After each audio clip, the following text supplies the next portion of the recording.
Welcome viewers to the video session 1, part B, titled Workplace Safety Measures. For Unit 4, video lecture series of Assistant Beauty Wellness Consultant Class 9. Let's see the objective of the session first. In this session, we'll understand fire, electrical and chemical safety, and after that, we will understand chemical and insect hazards. Thirdly, we will understand chemical and cosmetic handling, and also at the end, we will understand the code of conduct. Let's see the fire safety first. If one catches fire, one must stop, drop, cover and roll. This is the first thing that need to be done to extinguish the flames on clothes. In case of emergency, follow these steps. Wash the affected area with running cold water for at least 20 minutes. Put a wet cloth on the affected area if running cold water is unavailable. Third, do not use ice, butter or cream etc. on the burn. Do not burst the blister as it can increase the pain and chance of infection. Fifth, check for other injuries such as bleeding, fractures, head injuries etc. Sixth, do not surround the injured person and provide enough breathing space. Seventh, reach out for medical assistance immediately. Now, let's see some precautions we should take. Every mishap can be dealt with efficiently and effectively. Person should act promptly and know what to do in case of an emergency. Below action must be taken to tackle the situation. First, stay calm and do not panic. Alert the people around. Dial emergency service number, that is 112 for India. Use your presence of mind in dealing with any emergency situation. Provide first aid to the affected person. Make way to the nearest hospital. If someone is trapped inside, inform the fireman and do not re-enter the building under any circumstances. In a salon and wellness center, there are various items that can lead to a fire. To avoid such a mishap, one must be aware of the flammable items being used in the workplace. Some of the items that may lead to fire are combustible oil, flammable liquids and gases, fuel-fired equipment, and refrigerator. Now let's see some types of fire. All fires are not the same. The classification of fire as A, B, C, D and K is based on fuel that trigger a type of fire. Let's see some safety measures for fire. First, using fire extinguisher. Types of fire extinguisher are different for each fuel because different types of fire requiring different types of extinguisher. Thus, it is necessary to install and maintain them. There are three important elements that can cause fire: heat, oxygen and fuel. Fire extinguisher work by eliminating one or two of these elements. There are primarily the following types of fire extinguisher. See this chart. Follow RACE, that is RACE, that is rescue, alert, alarm, confine and contain, and extinguish and evacuate. Everyone should follow all the steps mentioned in RACE. You can see the chart. While reacting to a fire crisis at any area, electricity. Electricity is necessity, can be fatal at times. Shock from faulty or damaged equipment can cause severe injuries and can even lead to permanent disability. Consultants need to be careful while working around machines or exposed cables.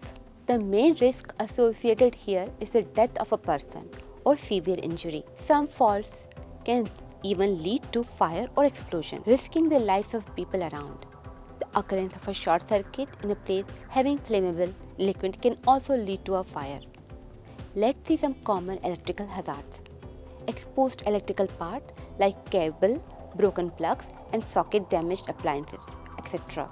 Second, improper installation of insulated grounding system or earthing. Third, inadequate wiring or damaged wiring like cracks in the cable leading to damaged insulation. Next, overloaded circuit, which may lead to short circuit in some cases. Electric safety cutouts should be used. Faulty equipment and tools, outer cable insulation not secured into plug, leading to exposed part. Wet area, as water is a good conductor of electricity. Now let's understand what is electrocution. When one comes in contact with a voltage high enough to cause a current flow, the person experiences a shock, causing serious injury or death. It is called electrocution. Now, Let's see the effect of electrocution. First, burns. Electric shock may lead to burn, which may be minor or major, depending on the voltage of the current experienced. Shock above 500 volt can cause breakdown of the skin and injury to the internal organ. Now let's see neurological effect. Electric shock can also lead to complications in the peripheral and central nervous system, and these may show up early or later in life. The nervous control of heart and lung may get affected. Fibrillation. An altering current of 50 to 60 Hz can lead to ventricular fibrillation, which is rapid, irregular, unsynchronized contraction of cardiac muscles of ventricles. It can even stop the heartbeat. Damage to the bones. Electric shock leading to severe muscle contraction can cause fractures, dislocation of joint, etc. Damage to the respiratory system. Electric shock can lead to paralysis, affecting the heartbeat or altogether stopping it. Now let's see prevention. Shock occurs when a human body comes in contact with a source of electricity. Electricity finds its path to the earth through the human body. So, it is important to be careful while working in a place that extensively use electrical appliances. Some practices that must be taken care of as follows. First, keep all electrical appliances unplugged when not in use or at the time of power cut. Second, ensure that an extension cord is not overloaded and replace it when it gets damaged. Pull out the plug only after turning off the switch. Electrical appliances always need to be kept away from the water. Do not keep or use any appliances near wash basin or never spill water on them. Do not touch an electrical device with wet hands. Make sure that the insulated grounding system or earthing is functional. Do not try to repair an appliances on your own. Let an electrical handle the repair work. Keep the electrical appliances away from the reach of children. Lastly, quality products should be used. Now, let's see rescue techniques and post-incident measures. First, do not touch a victim with the bare hands when the person suffers an electrocution. However, try to separate the person from the source of current. Rescue is safe when power has been cut off and the rescuer is standing on some insulating material.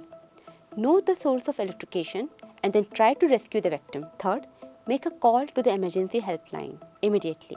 Fourth, careful judgment and planning is important while rescuing a person. Do not proceed if not sure. Use wooden and plastic materials to handle the electrical equipments. Fifth, check for injuries. There can be visible or hidden injuries like bleeding, burns or fractures. Sixth, cover the victim with a blanket to regulate the person's body temperature, but do not cover in case of large wound or burn. 7. Stay calm and monitor the condition of the victim. Now, let's see the points to be taken into account while handling chemicals. First, work area. Never use tabletops as a storage area. However, chemical for immediate use can be put on the tabletop of the work area. Close bottles. The lids of the bottle or jar in which chemical products are stored must be closed tightly after use and kept away from the edge so that they do not fall and spill onto the floor. Labels. All bottles must be labeled with the name of the chemicals or products stored inside. Hazards pictogram and description about the product. Make sure that the labels are not worn out or damaged. Check at regular interval. Examine the inventory at regular interval so that the expired chemicals can be discarded and replaced with the new ones. Keep the floor clean from the chemicals. In case a chemical spills on the floor, then immediately clean it. Now let's move on to the next topic, personal protective equipments. All the personnel working in a saloon must wear PPE, that is personal protective equipments, to avoid a mishap or injury. PPE includes apron, mask, goggles, gloves and head cover. Now let's see chemical hazards and its safety. In the beauty and wellness industry, various products containing chemicals are used. Frequent contact with these chemicals can lead to some adverse health effect, and these products should be avoided. Harmful chemicals. There are some chemicals that are harmful to health, but it may be difficult to avoid these due to the lack of safer alternatives. Now let's see the chemical storage. Precautions that can help to prevent accident are as follows. First, it is better to have a separate storage area for chemicals to avoid hazards. Second, chemicals need to be arranged in a shelf according to their similarities, as contrasting chemical can initiate or intensify a fire. Third, chemical must not be placed on a shelf higher than 1.5 meter from the ground level. Fourth, heavy and large bottles need to be kept in a lower shelves and flammable chemical must be placed in a fifth. Every chemical needs to be placed in a designated area. Sixth, ensure that the chemicals are not exposed to heat or sunlight. Seventh, each chemical must be labeled. Now let's see the first ad for chemical exposure. Chemical exposure can prove to be fatal in severe cases and must be handled only by the trained personnel with the help of first aid kit. The person providing the first aid must first inform the authorities and emergency contacts immediately. Second, not try to neutralize the injury with other chemicals. Third, not touch a burn or apply any ointment on the affected area. The person must wait for the doctor instead. Fourth, keep a check on the victim till medical help arrives. Fifth, note down the name of the chemical that caused the injury. Now let's move on to the next topic, insect hazards. From customer, lice can enter into the hair follicle on the head. They often get into the hair of a children and are spread by the close contact between children at school. Now let's move on to the next topic, safe handling techniques for equipments, chemicals and products. For the safe handling of the object in the warehouse, kindly follow the procedure discussed below. First, use the strength of the large muscles in your thigh to lift the weight. These are bigger, stronger muscles than those in your back, which you will use if you bend your back rather than your knees. Check that you are wearing proper garments or uniform. Wear comfortable shoes and stand with your feet separated. Your weight should be equally spread over the 2 feet. Fourth, bend your knees gradually, keeping your back straight. Take care of your jaw towards your chest. Get a decent hold on the bases of the case. Fifth, bring the load up to your waist height, keeping the lift as smooth as possible. Sixth, keep the box close to your body. Walk carefully, making sure that you can see where you are going. Now let's see the next topic of the session, that is chemical used in the salon. Here are the examples, the chemical used in the salon. First, hair color and eyelash tint. These can be harmful and corrosive if left on the skin for too long and used frequently. Second, hairspray cans. This is very flammable under very high temperature. Chemical for skin peeling preparation. Corrosive if left on the skin for too long. Nail polish. Contains acetone. Poisonous if swallowed or enter the body. For example, through the eye. Cleaning material such as bleach and disinfectants. Corrosive if they can get into your body. Chemical containing alcohol and flammable and methyl spirit.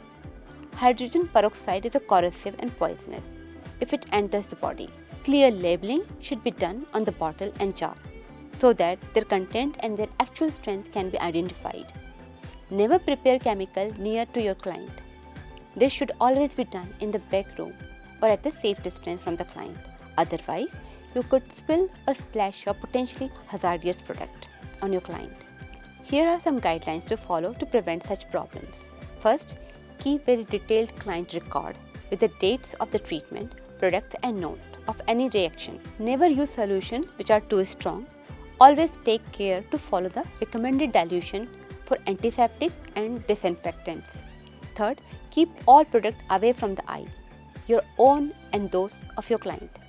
Fourth, products which are used for treatment close to the eye, such as eyelash tint, should be used with extreme care. Always follow the manufacturer's instructions carefully. Lastly, if the beauty therapist is allergic or sensitive to cosmetic product, a special precaution should be taken. If possible, use alternative product. 6. Proper care should be taken for any cross-contamination. Use disposable tools like spatula, brushes and always wear gloves. Lastly, let's understand the code of conduct. Code of ethics should be clear, brief and include key ideas that help all the activity of the center are legal, dependable, quality and healthcare centered. First, for employees. Include key elements of the workplace employees require. Use statements such as employee will respect their co-workers properly and employees will treat all the clients with dignity and respect. It should also contain prohibitions, instructions, crime against client, and using bad words and gossiping.